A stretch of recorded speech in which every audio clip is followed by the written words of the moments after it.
Hello everyone, स्वागत है आप सबका मेरी एक नई वीडियो में। आज हम बात करने वाले हैं टर्टल वाइन प्लांट के बारे में। ये एक बहुत ही अच्छा ऑर्नामेंटल प्लांट है, घर में सजाने के लिए बहुत ही अच्छी चीज़ है। अगर आप इसे कहीं हैंगिंग पॉट्स में लगाना चाहते हो, इस तरह से स्टूल के ऊपर रख करके एक अलग सा ट्रॉपिकल लुक देना चाहते हो अपने गार्डन को, चाहे आप इसे एज अ ग्रास यूज़ करना चाहते हो अपने गार्डन में, और या तो आप इसे दीवार पे चढ़ाना चाहते हो, दोनों ही चीज़ के लिए ये एक बहुत ही अच्छा एक प्लांट है। ये ऐसा प्लांट है जिसे कि बहुत ज़्यादा किसी ट्रेलिस वगैरह की ज़रूरत नहीं होती। अगर आप इसे दीवार के पास रखोगे तो ये खुद ही दीवार से चिपक के ये चलने लग जाता है ऊपर। बाकी ये ज़मीन पे तो ऐसे ही फैल जाता है, और इसका इसी तरीके का स्ट्रक्चर होता है कि ये जिधर भी आप लगा दोगे वहाँ ये बड़े ईज़िली ही अपने को ढाल लेता है उस जो लोकेशन के हिसाब से, और हर जगह ही बहुत अच्छे तरीके से ग्रो करता है। इस तरह से जो है इसका स्ट्रक्चर होता है, और ये ऐसे इसके नीचे ऐसे ये आ रही होती हैं, इसकी ये जो डालियाँ हैं, या आप इसे जो भी इसको कह लें, इसकी जो वाइन है वो इस तरह से नीचे आ रही होती है। तो ये हैंगिंग पॉट्स वगैरह के लिए तो बहुत ही अच्छा है, जहाँ आपको हल्की सी ग्रीनरी ऐड करनी हो। बिल्कुल ही लश ग्रीन आप देख रहे हैं, इस वक्त धूप में है ये और खूब शाइन कर रहा है, तो ऐसे ही बिल्कुल ही लश ग्रीन कलर का ये होता है। इसकी और भी वैराइटीज़ होती हैं, ये जो है इसकी बहुत ही बेसिक वैरायटी है। तो ये इसकी जो केयर है और बाकी जितनी भी इसकी वैरायटी से केयर है ऑलमोस्ट सेम है, कोई बहुत ज़्यादा उनमें डिफरेंस नहीं होता। तो चलिए आज इसके बारे में और इसकी कैसे हम केयर कर सकते हैं अच्छे से उसके बारे में बात करते हैं। तो सबसे पहले बात करते हैं हम इसकी लोकेशन की। तो देखिए, आपको इस प्लांट को ऐसी जगह प्लेस करना है जहाँ पे इसको फ़िल्टर्ड लाइट मिले। बहुत ज़्यादा डायरेक्ट सनलाइट अगर इस प्लांट को मिलती है तो इसकी प्लांट की जो लीव्स हैं वो बहुत ज़्यादा ग्रीन नहीं हो पाती, और अपनी जो ये लशनेस है इसको बरकरार नहीं रख पाती। बाकी ये आपको अगर गर्मी का सीज़न है तो ये सूरज में उसकी जो लाइट होती है, सनलाइट में ये बर्न भी हो जाती हैं।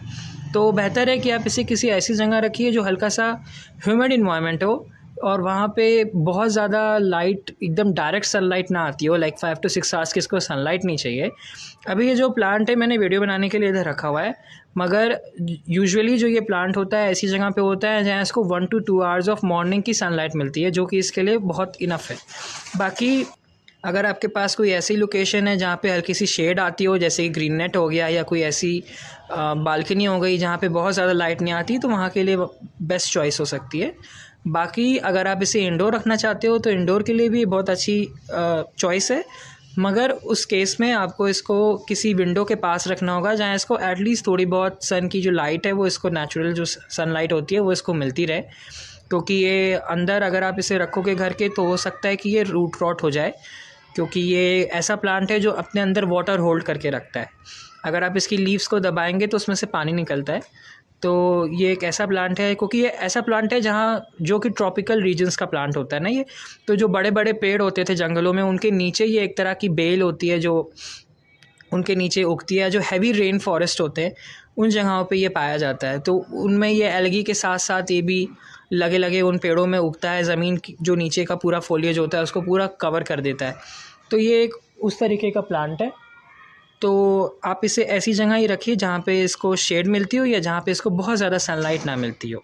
जंगलों में भी बड़े बड़े पेड़ होते हैं, उनसे फ़िल्टर्ड होकर जो सनलाइट होती है, जो उनकी छाँव होती है, और जो ठंडक और जो ह्यूमिडिटी होती है, उस तरह की लोकेशन में ये सबसे अच्छे तरीके से ग्रो करता है। तो अगर आप इसको इस तरह की लोकेशन प्रोवाइड कर पाएँ तो बेस्ट चीज़ होगी इसके लिए।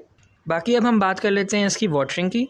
तो देखिए, जहाँ तक वाटरिंग की बात है, आपको जैसे मैंने बताया कि ये वाटर होल्डिंग प्लांट है, तो इसे आप बहुत ज़्यादा पानी मत दीजिए, क्योंकि ये इसको बहुत ज़्यादा पानी की ज़रूरत नहीं होती। उस केस में इसकी रूट रॉट हो जाती है और आपका प्लांट पूरा ख़राब हो जाएगा, और आपको लगेगा कि आप तो केयर कर रहे थे अच्छे से मगर आपका प्लांट ग्रो नहीं कर रहा। तो उसका यही रीज़न होता है, क्योंकि लोग इसको बहुत ज़्यादा ही पानी दे देते हैं। तो थोड़ा सा इसको पानी आप हाथ रोक के दीजिएगा। बाकी अगर आपको इसके ऊपर की जो सॉइल है वो अगर आपको एकदम ही सूखी लग रही हो, या आपको हल्का सा प्लांट आपका सैड सा लग रहा हो, तो आप इसे पानी दे सकते हैं। उस केस में सैड सा इन द सेंस, मतलब अगर इसकी लीव्स हल्की सी मुरझाई हुई या थोड़ी सूखी हुई सी लग रही हो तो आप इसको पानी दे सकते हैं। इसे बहुत ज़्यादा पानी नहीं दीजिए, क्योंकि ओवर वाटरिंग में ये रूट रॉट हो जाता है और फिर आपका प्लांट ख़राब हो जाएगा। इसे बहुत ज़्यादा कम पानी की भी ज़रूरत नहीं होती, मतलब बिल्कुल भी इसको बहुत ज़्यादा कम पानी भी मत दीजिएगा, लाइक पानी दीजिएगा बट बहुत ज़्यादा पानी मत दीजिएगा, बिकॉज़ ये एक वाटर होल्डिंग प्लांट है और ईज़िली बगैर पानी के भी ये रह जाता है। अब बात कर लेते हैं इसकी पॉटिंग मिक्स की। तो देखिए एक बड़ा नॉर्मल सा प्लांट है, इसको बहुत ज़्यादा कोई खाद वगैरह या बहुत ज़्यादा जैसे फर्टिलाइज़र की ज़रूरत नहीं होती। बहुत ही ईजिली आपकी किसी भी तरह की ये सॉइल में वैसे तो ग्रो कर जाता है और इंडियन सब कॉन्टिनेंट में तो ये हर जगह ही ग्रो कर जाता है। मगर अगर आप इसकी अच्छे से सॉइल बनाना चाहते हो कि आपका प्लांट अच्छे से ग्रो करे, तो उसके लिए आपको एक पार्ट आप कोई भी नॉर्मल आपका जो काउडंग कंपोस्ट हो गया, कोई भी वर्मी कंपोस्ट वगैरह हो गया, वो आप ले सकते हो। एक पार्ट उसका, एक पार्ट गार्डन सॉइल का और एक पार्ट सैंड का, वो ले करके आप इसका पॉटिंग मिक्स बना सकते हो। बाकी इसमें क्योंकि ये एक एकदम ही लश ग्रीन हो जाने वाला प्लांट है और इसको अपनी ग्रीनरी बरकरार रखने के लिए काफ़ी ज़्यादा नाइट्रोजन की ज़रूरत होती है। जो भी ऐसे प्लांट्स होते हैं जो कि बहुत ज़्यादा ग्रीन होते हैं, उनमें ज़्यादा नाइट्रोजन की ज़रूरत होती है। तो उस केस में कि इसको ज़्यादा नाइट्रोजन मिले, आप इसे काउडंग कंपोस्ट दे सकते हो। बाकी जो आप इसे ऐसी जगह रख सकते हो जहाँ पे बारिश का पानी आता हो, क्योंकि बारिश का पानी हाई इन नाइट्रोजन होता है, तो वो इसके लिए बहुत अच्छा है। ये प्लांट भी जो मेनली ग्रो करता है वो मानसून के सीज़न में ही करता है। विंटर्स में ये ऐसे ही बस लश ग्रीन सा रहता है। बाकी समर्स में अगर आप धूप में रखोगे तो ये बर्न हो जाएगा, मगर इसका जो सबसे अच्छी ग्रोथ होती है वो इसकी मानसून के सीज़न में होती है। तो बेहतर है कि आपका ये जो प्लांट है आप इसको मानसून के सीज़न में ऐसी जगह पे रखिए जहाँ इसको अच्छे से बारिश का पानी मिले, क्योंकि उस केस में फिर ये और ज़्यादा ग्रीन होगा और ज़्यादा अच्छे से ग्रो करेगा। मगर अगर मानसून में आप इसको रख रहे हो तो एक चीज़ का ध्यान रखना कि इसके नीचे जो ट्रे होती है ना, गमले के नीचे जो हम ट्रे लगाते हैं, उसको हटा दीजिएगा, क्योंकि उससे फिर पानी अंदर रह जाता है गमले की और फिर प्लांट पूरा ख़राब हो जाता है। तो इसको हटा दीजिएगा और बाकी ये जो नाइट्रोजन जो पानी होगा वो भी इसको मिलेगा। और बाकी वही जो इसको नॉर्मल हम खाद डालते हैं सब पौधों में साल के 2 बार, या बहुत हुआ तो इसको एक ही बार दे देंगे, वो भी इसके लिए बहुत है। बहुत ज़्यादा ये खाद वगैरह नहीं मांगता, बहुत ज़्यादा फर्टिलाइजेशन की ज़रूरत नहीं है इस प्लांट को। अब बात कर लेते हैं इसके पॉट रिक्वायरमेंट्स की। तो देखिए मैंने ये जो प्लांट लगाया है ये एक 9 इंच का पॉट है, उसके अंदर लगा हुआ है। वैसे तो ये प्लांट किसी भी तरह के पॉट में ग्रो कर जाता है, कोई इसको ऐसी बाउंडेशन नहीं होती पॉट्स ऐसी, क्योंकि इसकी रूट्स बहुत ज़्यादा छोटी होती हैं। इसकी ये जो आप देख रहे हो ये ऐसे इसकी होती हैं और इनके नीचे ना नोड्स होती है। ये जो ये पॉइंट्स हैं ना, ये इसकी नोड्स हैं।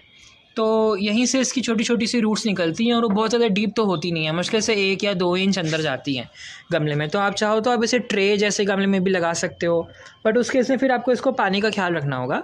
बाकी आप इसे कोई बड़े गमले में चाहो तो वहाँ भी लगा सकते हो। जैसे हमारे घर में ये कई गमलों में लगा हुआ है, तो जो बड़े बड़े गमले हैं उनमें भी हमने इसको लगा दिया है। तो इसकी ऐसे ये नीचे से होती है, तो ये देखने में थोड़ा सा ट्रॉपिकल लुक और थोड़ा सा अच्छा सा लगता है, गमले को भी कवर कर देता है। तो हल्का सा ग्रीन थोड़ा और ज़्यादा ग्रीनरी अगर आपको बढ़ानी हो तो उसके लिए भी बहुत अच्छा है ना। तो इसका नॉर्मल आप कोई भी पॉट्स ले सकते हो, इसकी कोई ऐसी बात नहीं है। बहुत ज़्यादा बड़े गहरे गमले में इसको लगाने की ज़रूरत नहीं है। छोटा सा गमला होगा ये, उसमें भी बहुत अच्छे से ग्रो करेगा। और अगर आपके पास ट्रे जैसा गमला है तो उसके लिए तो ये बेस्ट है।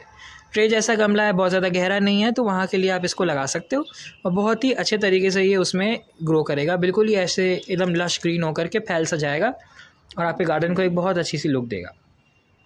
अब बात कर लेते हैं इसकी प्रोपगेशन की। तो देखिए इस प्लांट का प्रोपगेशन भी बहुत ज़्यादा इजी है। आपको बस करना क्या है कि जैसे अगर आपके पास ये कितना बड़ा प्लांट हो, आप कोई नर्सरी से प्लांट लेके आए, वो थोड़ा बड़ा हो गया और ऐसे गमले में हो गया, तो आपको कुछ भी नहीं करना। बस जैसे ये है, इसको आपको ऐसे लेके तो बस इसको इतना सा तोड़ लेना है। 1 मिनट, ये ऐसे आपको ये इतना छोटा भी लग जाएगा। ये जो मैंने बहुत छोटा सा पीस तोड़ा है इस प्लांट का, मगर आप इसको भी ना बस किसी भी गमले में ईजिली आप बस इसको लगा दोगे ना, ऐसे करके सीधा रख के। इसको आपने ऐसे नहीं लगाना, इसको आपने ऐसे लगाना है। तो ऐसे करके आप इसको लगा दोगे तो इसके जो नीचे वाला पार्ट है ना, इसमें से इसकी रूट्स निकलती हैं। तो इस तरह से इसकी रूट्स निकल जाएंगी और ये बहुत अच्छे तरीके से फिर ग्रो कर जाएगा।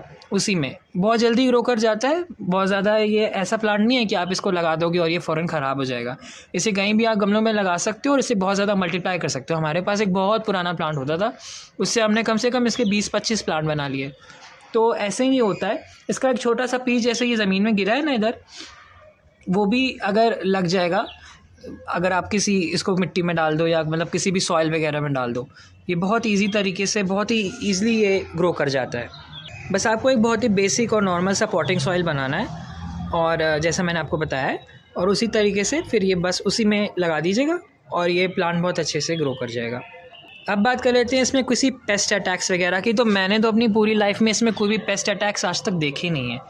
बट इसमें ये हो सकता है कि मानसून के सीज़न में क्योंकि बहुत ज़्यादा पेस्ट होते हैं तो हो सकता है इसकी रूट्स के अंदर थोड़ी सी प्रॉब्लम हो जाए। तो उस केस में बस आप अपने प्लांट को हल्का सा लाइट कर सकते हैं, इसकी कोई बहुत ज़्यादा प्रूनिंग और ऐसे कुछ करने की आपको ज़रूरत नहीं है उस केस में। बस इसको हल्का सा जो गमला है उसको हल्का सा कम कर दीजिएगा, हल्का सा खाली कर दीजिएगा और ये ईज़िली थोड़ा सा, क्योंकि घना प्लांट होता है तो उसको हल्की सी ब्रीथ करने की स्पेस नहीं रह जाती इसकी रूट्स को। तो बस इसको हल्का सा अगर आप गमला इसका थोड़ा खाली कर देंगे तो ये एकदम अच्छे से ब्रीथ करने लग जाएगा, तो आपका प्लांट भी जो है उसमें कोई भी पेस्ट वगैरह नहीं लगेंगे। अब बात कर लेते हैं इसकी प्रूनिंग की। तो देखिए प्रूनिंग तो इस प्लांट में कोई वैसे इतना कोई उसका सेंस नहीं है प्रूनिंग का, क्योंकि हम इसे एकदम ही एक इस तरीके का ही बढ़ाना चाहते हैं कि ये हर तरफ से नीचे ऐसे आता जाए। बट उसके बाद भी अगर आप इससे कोई शेप देना चाहते हो तो बहुत ईजी है, किसी भी नॉर्मल कटर को बस हल्का सा आप साफ़ सुथरा करके इस प्लांट को काट सकते हो और फिर ये बहुत अच्छे तरीके से उसी में ग्रो कर जाता है। जिस हिसाब से काटेंगे उस हिसाब से ये ग्रो करता चला जाएगा। और ये क्लाइंबिंग प्लांट नहीं है तो इसमें कोई मॉसिस्टिक वगैरह की भी ज़रूरत नहीं होती, इसी तरीके से ये ग्रो करता है। तो इसकी प्रूनिंग वगैरह की भी कोई बहुत ज़्यादा ज़रूरत नहीं होती, ये ग्रो करता रहता है। बस अगर आप चाहें तो कभी कभी इसको थोड़ी बहुत सिक छटाई वगैरह जैसे थोड़ा बहुत आप इसे प्रून कर सकते हो कि ये बहुत ज़्यादा वाइल्डली ना ग्रो करने लग जाए। बाकी तो बहुत ईजी टू ग्रो प्लांट है। तो आप भी अपने घर में इस प्लांट को लगाइए और इसकी जो ये लश ग्रीनरी है इसका लुत्फ़ उठाइए। और ये एक बहुत ही अच्छा प्लांट है, आपके गार्डन को एक बहुत अच्छा सा लुक देगा। तो that was all about this plant. बहुत ही इजी टू ग्रो प्लांट है, तो इसे ज़रूर अपने घर में लगाइएगा। So thanks for watching.